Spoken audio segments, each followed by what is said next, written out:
हरियाणा भाजपा के दिग्गज क्यों दरकिनार है? कोई राजनीति या अभिमान? हरियाणा में दिग्गजों को दरकिनार किया जा रहा है। नई टीम नए लोगों को अवसर देकर नए नए पदों पर चयन किया जा रहा है। यह निसंदेह एक सोचने का विषय है। निसंदेह हरियाणा भाजपा में एक लंबी लिस्ट है। सबसे पहले नाम आता है अनिल विज, पूर्व गृह मंत्री हरियाणा सरकार। उसके बाद कैप्टन अभिमन्यु, जो कभी चर्चित नाम थे, आज कई मुद्दों के बाद सुनाई दिखाई देता है। रामविलास शर्मा, कैप्टन अभिमन्यु, धनखड़ और भी कई सारे नेता हैं जो उस समय भाजपा के कर्णधार थे। जब भाजपा की 3 सीट हरियाणा में आती थी, 3-4 सीट जब आती थी, तब अनिल विज हरियाणा के एकमात्र चुने हुए विधायक थे। तब भाजपा पूर्ण बहुमत में आई, तब भी अनिल विज थे। आज भी अनिल विज हैं, लेकिन आज अनिल विज कहीं दिखाई देते नहीं है। ये एक सोचने का मुद्दा है। क्या यह भाजपा की कोई रणनीति है या है अभिमान? हम दोनों पॉइंट सोचते हैं। 400 पार का नारा देकर भाजपा, जिस समय भाजपा ने 400 पार का नारा दिया था, उस समय भाजपा पूर्णतया एक अभिमान और कॉन्फिडेंस में उन्होंने सत्ता परिवर्तन करके मध्य प्रदेश में, राजस्थान में और हरियाणा में दिग्गज नेताओं को दरकिनार लगा के एक एक्सपीरियंस करना चाहा था। तो हम ये कह सकते हैं कि हाँ, अभिमान और कॉन्फिडेंस के वश आकर भाजपा ने दिग्गज नेताओं को दरकिनार किया था। हालांकि अगर बात करें तो दरकिनार भी नहीं कह सकते, लेकिन दरकिनार है वो, हम कह सकते हैं कि वो दरकिनार है। क्योंकि जिसके पास 10-10 11 मंत्रालय और गृह मंत्री हो, और आज वो जो स्थिति में है, जनता को पता है कि आज अनिल विज की भाजपा में क्या स्थिति है। रामविलास शर्मा, कैप्टन अभिमन्यु, माननीय धनखड़ जी और बहुत सारे नेता हैं। यहाँ पे एक एक करके सबका हम बताएंगे कि आज वो किस स्थिति में कहां पर पहुंचे हैं। अनिल विज एक दबंग नेता है। वो अपने खुद फैसले लेते हैं। उनके फैसले जनता में सदैव लोकप्रिय रहे हैं। अनिल विज कभी किसी दब के नहीं रहे। वो मशहूर है अपनी गब्बर की भूमिका के लिए। और भाजपा को रिमोट कंट्रोल चाहिए।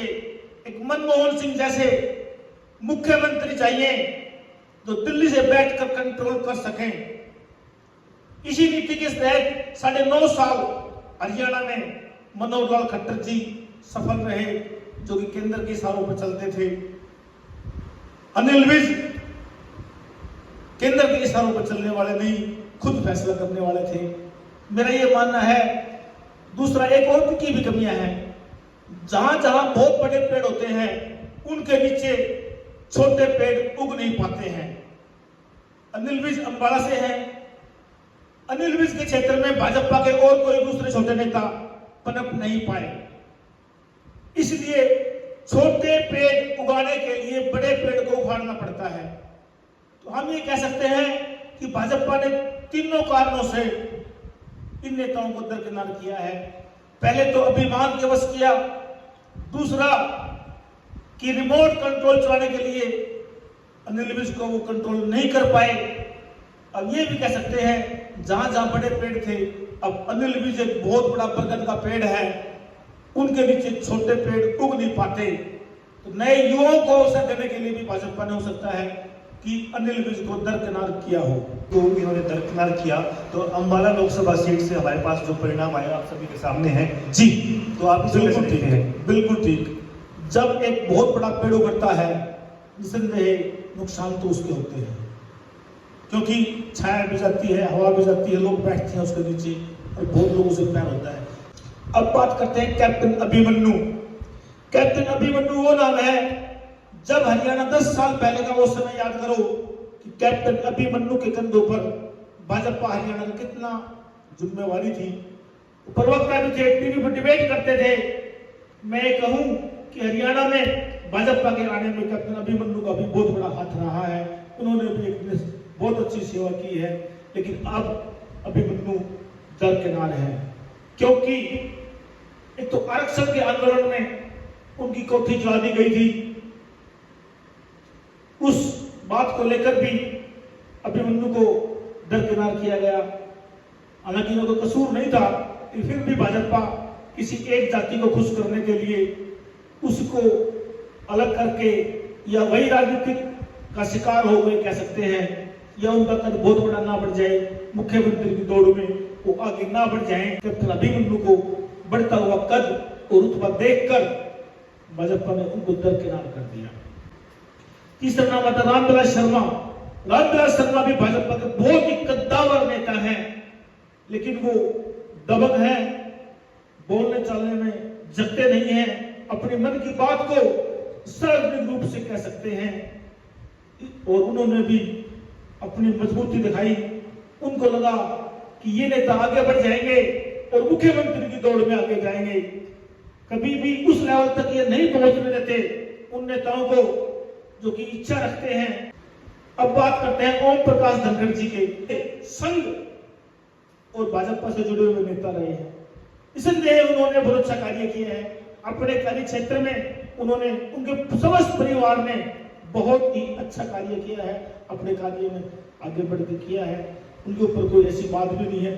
फिर भी उनका बढ़ता कदर देखकर भाजपा बौखला गई कि कहीं आने वाले समय में मुख्यमंत्री पद के दावेदार ना बन जाए, और इसीलिए उनको बढ़ते कद को रोककर उनको भी कहीं ना कहीं थोड़ा बहुत साइड लाइन किया। हालांकि साइड नहीं, अभी भी केंद्र में वो सचिव हैं, लेकिन वो बात तो नहीं जो एक रुतबा था, एक रुतबा होना चाहिए था राजनीति में धनखड़ जी का।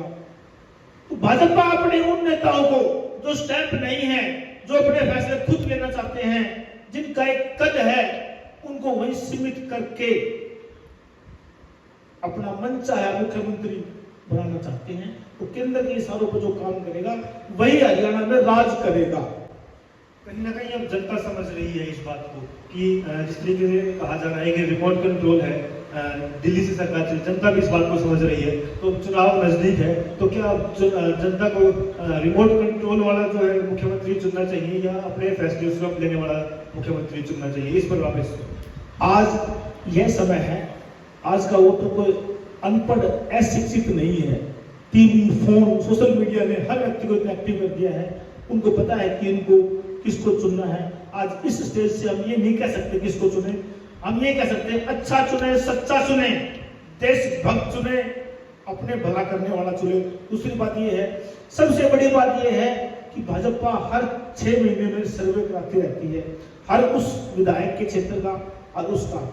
जैसे अंबाला से कोई छोटा पेड़, भाजपा वहां इतनी नीचे फल फूल नहीं, इस तरह ओम प्रकाश जी धनखड़ के क्षेत्र में भी कोई छोटा पेड़, क्योंकि अपने क्षेत्र में ओम प्रकाश धनखड़ बरगद का पेड़ रहे हैं, उन्होंने किसी छोटे नेता को भी नहीं पनपने दिया है, वो भी एकमात्र एक राज करते आए हैं।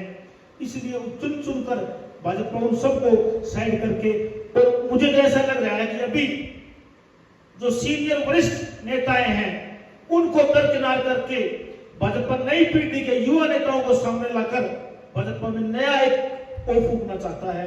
उनको पता है वो माइंड गेम खेलते हैं, वो तो चाणक्य है राजनीति के।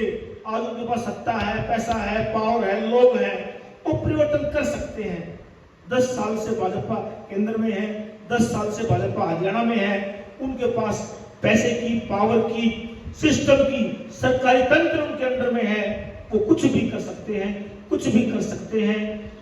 और हरियाणा की राजनीति के नस नस तक वो जान चुके हैं कि हरियाणा में राजनीति किस तरह की है, किस जाति के लोग किसको वोट देते हैं, किस जाति के लोग क्यों वोट देते हैं, कौन को वोट देगा, कौन को वोट नहीं देगा, हरियाणा के किस डिस्ट्रिक्ट में, कौन सी कंस्टिट्यूएंसी में वोट का आधार क्या है। अब सिर्फ मात्र 100 दिन बचे हुए हैं। 100 डेज में भाजपा ही नहीं, हर पार्टी वो कार्य करेगी जिससे वो सत्ता तक पहुंच सके। और अंत में मैं आपको बताता हूं, किसी एक पार्टी नहीं, सभी पार्टी, सभी राजनेताओं का एक ही लक्ष्य है, सत्ता, सत्ता सत्ता, बस सत्ता में आना है, किसी भी तरीके से सत्ता में आना है। आज का मुद्दा, कल फिर हम किसी और मुद्दे को लेकर चर्चा करेंगे। पाठकों दर्शकों से प्रार्थना है, इस चर्चा पर अपने कमेंट अवश्य करें। आपके कमेंट, आपका सहयोग हमें आगे बढ़ने में हिम्मत देता है। समाचार का मीडिया समूह सदैव हर उस मुद्दे को चर्चा बनाकर आपके सामने लेकर आता है जिससे आपका सरोकार है। जय हिंद, नमस्कार।